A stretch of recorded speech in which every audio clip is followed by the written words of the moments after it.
பிரியமானவர்களே, இயேசு கிறிஸ்துவின் நாமத்தில் உங்களுக்கு என் அன்பின் நல்வாழ்த்துக்கள். உங்களை ஆசீர்வதிக்கிற ஆண்டவர் இன்னைக்கு உங்களை தேடி வந்திருக்கிறார். ஒருவேளை நீங்கள் கண்ணீரோடு இருக்கலாம், கவலையோடு இந்த செய்தியை நீங்கள் கேட்கலாம், வருத்தத்தோடு பாரத்தோடு இந்த செய்தியை நீங்கள் கேட்டுக்கொண்டிருக்கலாம்.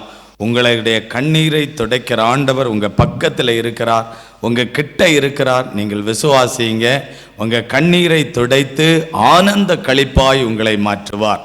நாம் இன்னைக்கும் ஒரு வசனத்தை எடுத்து வாசிக்கலாமா? ஏசாயா 25ஆம் அதிகாரம் அதனுடைய 8வது வசனத்தை வாசித்தால், தமது ஜனத்தின் நிந்தையை பூமியில் இராதபடிக்கு முற்றிலும் நீக்கி விடுவார், கர்த்தரோ இதை சொன்னார். இந்த நிந்தை நிமித்தம் நீங்கள் வருத்தத்தோடு கண்ணீரோடு இருக்கலாம். ஒரு அவமானம், ஒரு பரிகாசம், ஏதோ ஒரு சூழ்நிலை நிமித்தம் உங்களை அது பாதித்திருக்கலாம். ஆண்டவர் உங்களுடைய கண்ணீரை துடைப்பார். வெளிப்படுத்தல் 7ஆம் அதிகாரம் 17வது வசனத்தை வாசித்தால், தேவன் தாமே இவர்களுடைய கண்ணீர் யாவையும் துடைப்பார். தேவன் தாமே இவர்களுடைய கண்ணீர் யாவையும் துடைப்பார். சகோதரனே, அவனுடைய கண்ணீரை துடைப்பார். சகோதரி, அவனுடைய கண்ணீரை ஆண்டவர் துடைப்பார். ஒருவேளை நீ கண்ணீரோடு இந்த செய்தியை கேட்டுக்கொண்டிருக்கலாம். ஒரு வியாதி நிமித்தம் ஒரு கண்ணீர், ஒரு கடன் பிரச்சனை நிமித்தம் ஒரு கண்ணீர், ஒரு இழப்பு நிமித்தம் ஒரு கண்ணீர், ஒரு தோல்வி நிமித்தம் ஒரு கண்ணீர், ஏதோ ஒரு கண்ணீர் உன் வாழ்க்கையிலே இருக்கலாம். உன் கண்ணீரை துடைக்கிற ஆண்டவராய் இன்னைக்கு உங்களை தேடி வந்திருக்கிறார். உன்னுடைய கண்ணீரை துடைக்கிற ஆண்டவராய் உங்களை தேடி வந்திருக்கிறார். என்ன கண்ணீர் நிமித்தம் நீங்கள் அழுது கொண்டிருக்கிறீர்கள்? அந்த அழுகையை ஆண்டவர் ஆனந்த களிப்பாய் மாற்றுவேன் என்று சொல்லி இருக்கிறார். முதலாவது பாவ உணர்வினால் உண்டாகிற கண்ணீர், பாவத்து நிமித்தம் உண்டாகிற கண்ணீர். இதை நிமித்தம் நீங்கள் அழுது கொண்டிருக்கலாம். லூக்கா 22ஆம் அதிகாரம் 61, 62 வசனங்களை நாம் வாசிக்கும் போது, அப்பொழுது கர்த்தர் திரும்பி பேதுருவை நோக்கி பார்த்தார். அப்படியே ஆண்டவர் நின்று கொண்டு திடீரென்று பேதுருவை நோக்கி பார்க்கிறார். சேவல் கூவுவதற்கு முன்னே நீ என்னை 3 தரம் மறுதலிப்பாய் என்று கர்த்தரிடத்தில் சொன்ன வசனத்தை உடனே பேதுரு நினைவு கூர்ந்து வெளியே போய் மனம் கசந்து அழுதான். ஆண்டவர் ஏற்கனவே பேதுருவை பார்த்து சொன்னார், இந்த சேவல் கூவுவதற்கு முன்னே நீ என்னை 3 தரம் மறுதலிப்பாய் என்று இயேசு சொன்னார். அதை பேதுரு நினைத்து பார்த்து அவன் மனம் கசந்து அழுது கொண்டிருக்கிறான். பேதுருவோ இயேசுவால் தெரிந்து கொள்ளப்பட்டவர், அவரால் அழைக்கப்பட்டவர், இயேசுவோடு கூட இணைந்து ஆண்டவருடைய ஊழியத்தை நிறைவேற்றினவர். நீர் தேவனுடைய குமாரனாகிய கிறிஸ்து என்று இயேசு கிறிஸ்துவை பற்றி சாட்சி கொடுத்தவன் இந்த பேதுரு. உம்மோடு மரிப்பதற்கும் நான் ஆயத்தமாயிருக்கிறேன் என்று சொன்னவர் தான் இந்த பேதுரு. இந்த பேதுரு உம்மை பின்பற்றுவேன் என்று, சாவிலே உம்மை பின்பற்றுவேன் என்று சொன்னவர் தான் இந்த பேதுரு. உபத்திரவத்திலே பாடுகள் வந்தபோது இயேசுவே சபித்து சத்தியம் பண்ணினான், அவரை எனக்கு தெரியவே தெரியாது. ஒரு பாடு வந்தது, இயேசு நிமித்தம் ஒரு பாடு, இயேசு நிமித்தம் ஒரு நிந்தை வந்து போனது. உடனே எனக்கு அவரை அறியேன், அவரை எனக்கு தெரியவே தெரியாது என்று இயேசுவை அவன் 3 தரம் மறுதலித்தான். ஆண்டவர் இயேசு அந்த சமயத்தில் பேதுருவை நோக்கி பார்த்தார். பேதுருவின் உள்ளம் உடைந்தது, குற்ற மனசாட்சி வாதித்தது, மனம் கசந்து அழுதான். அந்த கண்ணீரின் பாவ உணர்வினால் ஏற்பட்ட கண்ணீர். ஆகவே கர்த்தர் பேதுருவை மீண்டும் அரவணைத்து ஏற்றுக்கொள்ள சித்தமானவராய் வல்லமையுள்ள அப்போஸ்தலனாய் கர்த்தர் மாற்றினார். தான் செய்த பாவத்தை ஆண்டவர் மன்னித்து அவனை ஒரு வல்லமையுள்ள ஒரு ஊழியக்காரனாய் ஆண்டவர் மாற்றினார் என்று கர்த்தருடைய வசனம் சொல்லுகிறது. ஏதோ ஒரு பாவத்தினால் நீங்கள் கண்ணீரோடு இருக்கிறீர்கள். ஒரு குடிகாரன் இதை விட முடியலையே என்கிற பாவத்து நிமித்தம் அந்த கண்ணீரோடு இருக்கிறீர்கள். ஒரு விபச்சார பாவத்து நிமித்தம் என்னால் இதை விட முடியலையே என்று கண்ணீரோடு இருக்கிறீர்கள். ஒரு போதை வஸ்துகள் நிமித்தம் இதை என்னால் விட முடியலையே என்று கண்ணீரோடு இருக்கிறீர்கள். ஏதோ ஒரு காரியம் என்னை விட முடியலை என்று கண்ணீரோடு இருக்க, இன்னைக்கு ஆண்டவர் உங்கள் கண்ணீரை துடைத்து உங்களுடைய ஆனந்த களிப்பாய் மாற்றுவார். இந்த பாவத்தில் இந்த விடுதலை கொடுத்து உங்களை ஆனந்த களிப்பாய் ஆண்டவர் மாற்றுவார். பாவத்தில் இருந்து விடுதலை கொடுத்து உங்களை ஆனந்த களிப்புள்ளவர்களாய் ஆண்டவர் மாற்ற போகிறார். அல்லேலூயா. இந்த கெட்ட குமாரன், அந்த தாய் தகப்பனுக்கு 2 பிள்ளைகள், அந்த இளைய மகன் அந்த என்னுடைய பங்கு, என்னுடைய சொத்தின் உரிமை, அதை எனக்கு கொடுத்துரு என்று தகப்பனை அவன் நிர்பந்தம் பண்ணினான். தகப்பனாரும் அவன் பிள்ளைக்கு அப்படியே அவனுடைய பங்கை கொடுத்து எல்லாத்தையும் வெற்று அவன் தவறான காரியங்களுக்கு பயன்படுத்தி எல்லாவற்றையும் இழந்து போனான். கடைசியாக இவனுக்கு மிருகங்களுக்கு வைக்கக்கூடிய ஆகாரம் கூட கிடைக்காதபடி இவனுக்கு பசி, பட்டினி, வருத்தம், கண்ணீர், கவலை. ஐயோ, என்னுடைய வீட்டில் நான் ராஜாவை போல அல்லவா இருந்தேன், இன்னைக்கு இவ்வளவு நான் கஷ்டப்படுகிறேனே. ராஜாவை போல அல்லவா என்னுடைய வீட்டிலே இருந்தேன், நான் இப்பொழுது இவ்வளவு கஷ்டப்படுகிறேனே என்று அவனுடைய இருதயம் பாதிக்கப்பட்டது, இருதயம் துக்கப்பட்டது, இருதயம் வேதனைப்பட்டது. என்னுடைய தகப்பனார் என்னை ஒரு வேலைக்காரனாவது என்னை ஏற்றுக்கொள்ளட்டும். தகப்பனை தேடி வருகிறான். தூரத்தில் வரும்போதே தகப்பனார் தன் பிள்ளையை கட்டி அணைத்துக் கொண்டு அவனை பராமரித்ததாக வேதம் சொல்லுகிறது. பாவத்தை மன்னிக்கிறவர் நம் இயேசு. நீ பாவத்தை அறிக்கையிட்டு மனம் கசந்து ஆண்டவர் என்னை வரும் பொழுது உன்னை அவர் கட்டி அணைக்கிற தேவன். உன்னை கட்டி அணைக்கிறவர் ஆண்டவர். பாவத்தை மன்னித்து உன்னை பரிசுத்தப்படுத்துகிறவர். பாவத்திலிருந்து விடுதலை தந்து உன்னை ஆசீர்வதிக்கிறவர் தேவன். பாவம்தான் இன்னைக்கு மனிதனுக்கு பிரச்சனை. பாவத்தின் நிமித்தமாக மனுஷன் இந்த உலகத்தில் நிம்மதியாய் வாழ முடியவில்லை. எந்த ஒரு மனுஷனும் பாவம் செய்யும் பொழுது அவனுடைய இருதயம், மனசாட்சி பாதிக்கிறது. அவனால் நிம்மதியாய் தூங்க முடியாது, நிம்மதியோடு வாழ முடியாது. நிம்மதியற்று போன ஒரு வாழ்க்கை. அதனாலே தான் இன்னைக்கு பாவம் மன்னிக்கப்பட மனிதன் மைல் கணக்காய் நடக்கிறான். பாவம் மன்னிக்கப்பட ஏதோ ஒரு பரிகாரத்தை தவறாய் செய்கிறான், தவறான காரியங்களை செய்கிறான். ஆனாலும் அவனுக்கு பாவ மன்னிப்பு இல்லை. பாவத்தை மன்னிக்கிற ஒரே ஒரு ஆண்டவர் இயேசு. ஒரு மனிதனுடைய பாவத்தை மன்னிக்கிற ஒரே ஒரு ஆண்டவர் இயேசு. அவரால் தான் பாவத்தை மன்னிக்க முடியும். அவரால் தான் உனக்கு பாவ மன்னிப்பை தர முடியும். அவரால் தான் உனக்கு பாவத்திலிருந்து விடுதலை தர முடியும். பாவத்திலிருந்து விடுதலை. இந்த கெட்ட குமாரனுக்கு பாவத்திலிருந்து விடுதலை ஆண்டவர் கொடுத்து மறுபடியும் அந்த தகப்பனிடத்தில் அவர் சேர்த்து கொண்டார் என்று கர்த்தருடைய வசனம் சொல்லுகிறது.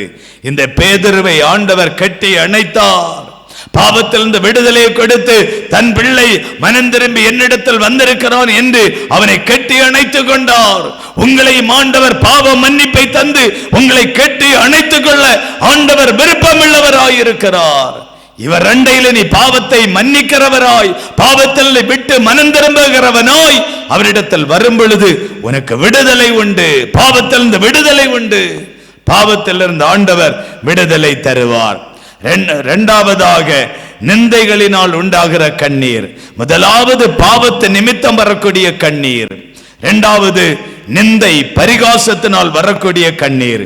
யோபு 1 அதிகாரம் 20வது வசனத்தை வாசிக்கும் பொழுது, என் சிநேகிதர் என்னை பரிகாசம் பண்ணுகிறார்கள், என் கண் தேவனை நோக்கி கண்ணீர் விடுகிறது, கண்ணீர் சொரிகிறது.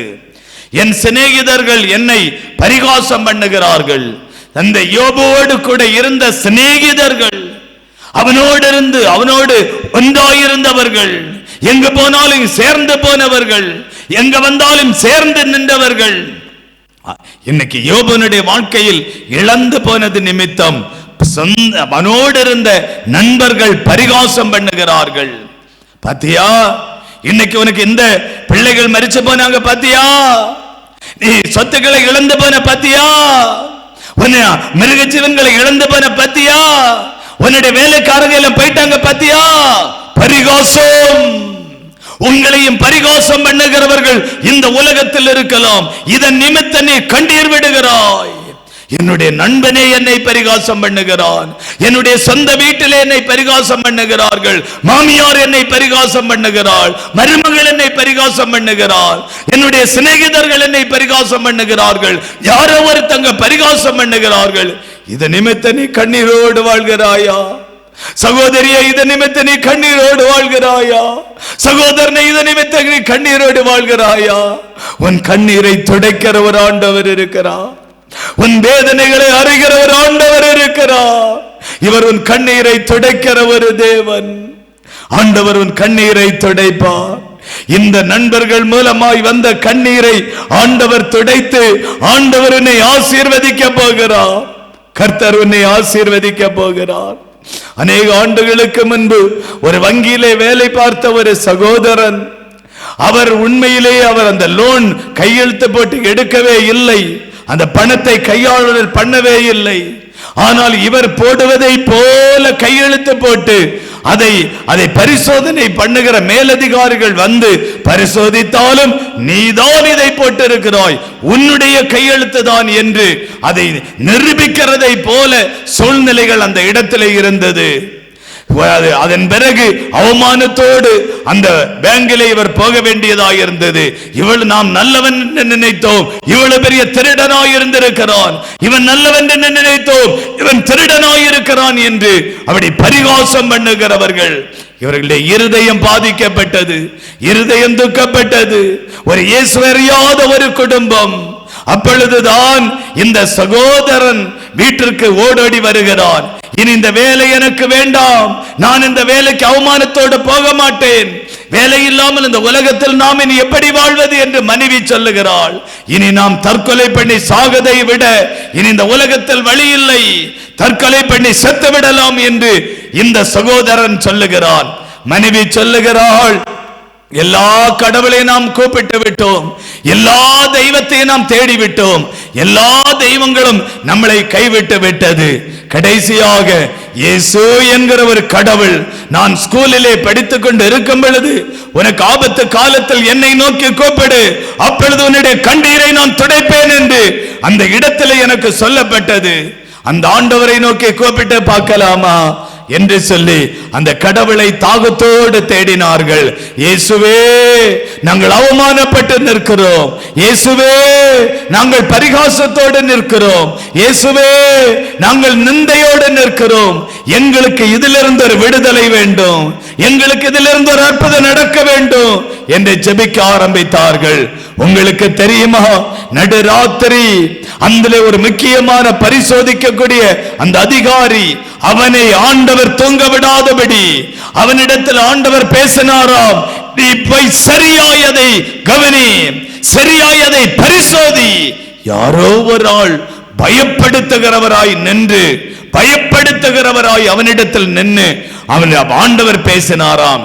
அவருக்கு கீழே பேங்க் மேல வீடா இருந்தபடியினால் மீண்டும் மீண்டும் மீண்டும் மீண்டும் போய் சரியாக பரிசோதித்து பார்த்தால் சின்ன ஒரு வித்தியாசம் அங்கே இருந்தது. இவருடைய கையெழுத்துக்கும் அதை போட்டிருந்த கையெழுத்துக்கும் சின்ன ஒரு வித்தியாசம் இருந்தது. அதை கண்டுபிடித்து விட்டார். அப்ப இது இவருடைய கையெழுத்து அல்ல, இந்த பேங்க்ல ஏதோ ஒரு மனுஷனுடைய கையெழுத்து தான் என்று அதை அந்த பரிசோதித்து அந்த இடத்தில் நல்லவனை போல நடித்த ஒருவனை ஆண்டவர் காட்டி கொடுத்தார். காட்டி கொடுத்து அவனுக்கு பனிஷ்மெண்ட் கிடைத்து அவனிலே ஜெயிலிலே தள்ளி விட்டார்கள். இந்த சகோதரனோ ஆண்டவரை ஏற்றுக்கொண்ட பிறகு, ஆண்டவருக்காக இயேசுவினிடத்தில் ஜெபித்த பிறகு அந்த சூழ்நிலைகளை மாற்றி இவர் நிரபராதி என்று நிரூபிக்கப்பட்டு விட்டது. அல்லேலூயா. ஒருவேளை நீங்கள் செய்யாத தவறுக்காக, செய்யாத குற்றத்துக்காக உங்களை குற்றப்படுத்தி இருக்கலாம், உங்களை வேதனைப்படுத்தி இருக்கலாம், உங்களை காயப்படுத்தி இருக்கலாம். இது நிமித்தம் நிம்மதி இல்லாமல் வாழலாம், இது நிமித்தம் வேதனையோடு வாழலாம், இது நிமித்தம் நீங்கள் போராட்டத்தோடு வாழலாம். உங்களை ஆசீர்வதிக்கிற ஒரு ஆண்டவர் இருக்கிறார், உங்களை உயர்த்துகிற ஒரு தேவன் இருக்கிறார், உங்களை மேன்மைப்படுத்துகிற கர்த்தர் இருக்கிறார். நீ வெட்கப்பட்டு போக மாட்டாய், நீ அவமானப்பட்டு போக மாட்டாய், நீ நிந்திக்கப்பட்டு போகவே மாட்டாய். உன் கண்ணீரை ஆண்டவர் துடைப்பார், உன் வேதனைகளை மாற்றுவார். நான் சொன்ன சகோதரனுடைய கண்ணீரை ஆண்டவர் துடைத்து அவருடைய ஆனந்த களிப்பாய் மாற்றினார். அவர் அதன் பிறகு இன்று வரையிலும் ஆண்டவருடைய பிள்ளையாய் இருக்கிறார். ஒரு குறிப்பிட்ட மதத்திலிருந்து மாறி இன்னைக்கு ஆண்டவருடைய பிள்ளையாய் மாறிவிட்டார். உங்களுக்கும் அந்த அற்புதத்தை செய்வார். சகோதரனே, உனக்கு அந்த அற்புதத்தை செய்வார். சகோதரி, உங்களுக்கு அந்த அற்புதத்தை செய்வார். அந்த கண்ணீர் ஆண்டவர் துடைத்து உங்களை ஆறுதல் படுத்துவார். உங்களுடைய நிந்தை மாற்றி ஆண்டவர் இந்த கண்ணீரை துடைப்பார். நிந்தைகளை மாற்றி கண்ணீரை துடைப்பார். மூன்றாவதாக, இழப்பு நிமித்தம் கண்ணீர். சரீர ஆரோக்கியத்தை இழந்திருக்கலாம், சரீர பணத்தை இழந்திருக்கலாம், சொத்தை இழந்திருக்கலாம். ஏதோ ஒன்றை நீங்கள் இழந்து கொண்டு இந்த செய்தியை நீங்கள் கேட்கலாம். உங்களுக்கு வேலை கிடைத்தது, அந்த வேலை இழந்திருக்கலாம். ஏதோ ஒரு இழப்பு. இந்த நகையை நீங்கள் இழந்திருக்கலாம். அநியாயமாய் இந்த நகையை நான் கொடுத்து இன்னைக்கு ஏமாற்றப்பட்டிருக்கிறேனே, பணத்தை கொடுத்து ஏமாற்றப்பட்டிருக்கிறேனே. ஏதோ ஒரு இழப்பு. அந்த இழப்பினால் உண்டாகிற கண்ணீர்.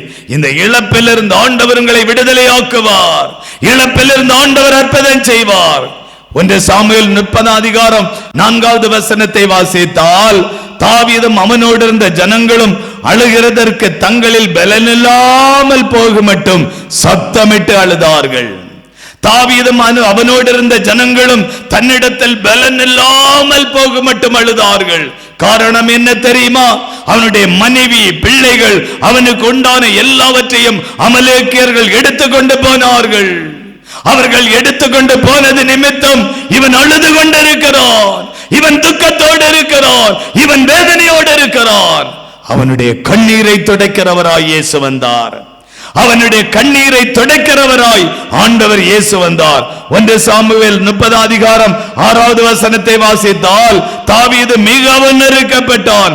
சகல ஜனங்களும் தங்கள் குமாரர் குமாரத்திகள் நிமித்தம் மன கிளேசத்தினால் அவனை கல்லறிய வேண்டும் என்று சொன்னார்கள். இவன் மன கிளேசத்தில் இருக்கிறான், இவனை கல்லறிந்து கொல்லுங்கள் என்பதாக சொன்னான். உங்களை குற்றப்படுத்துறாங்க.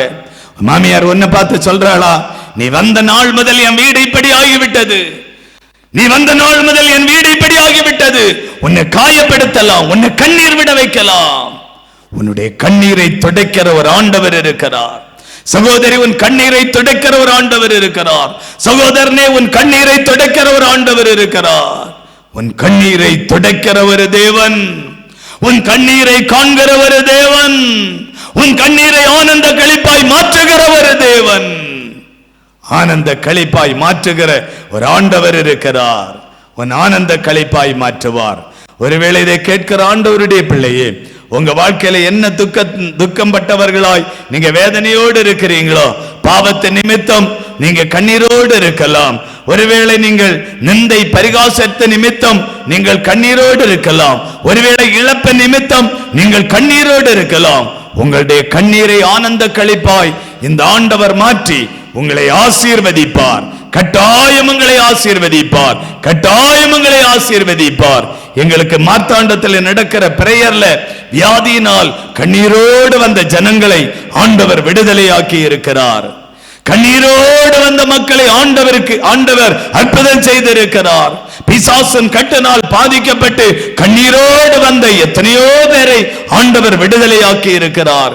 கடன் பிரச்சனையோடு வந்த எத்தனையோ பேரை ஆண்டவர் விடுதலையாக்கி இருக்கிறார்.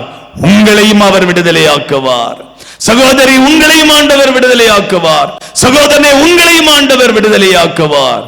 எங்களோடு இந்த ஜபத்தில் நீங்க இணைந்து கொள்ளுங்க, நீங்கள் விடுதலையாவீர்கள். எங்களோடு இந்த ஜபத்தில் நீங்க இணைந்து கொள்ளுங்க, நீங்கள் விடுதலையாவீர்கள். இந்த இயேசு நல்லவர் ஊழியம் செய்கிற அனைத்து ஊழியங்களுக்காக ஜபம் பண்ணுவதற்கு மார்த்தாண்டத்திலே ஒரு ஜபக்குழுவை நாங்கள் ஏற்படுத்தி இருக்கிறோம். அந்த ஜபக்குழுவானது அந்த தென்னிந்திய அச்சகம், சவுத் இந்தியன் பிரஸ், வில்லியம் குழந்தைகள் ஹாஸ்பிட்டலுக்கு அருகாமையில் கிறிஸ்டல் தெரு, அந்த தெருவுல தான் அந்த வலது சைடும் அந்த அதுக்கு பக்கத்துல இருக்கிறது. இந்த டிஸ்பிளேயை நீங்க பாருங்க, அதுல அட்ரஸ் முகவரி இருக்கும். நீங்க வந்து பாருங்க.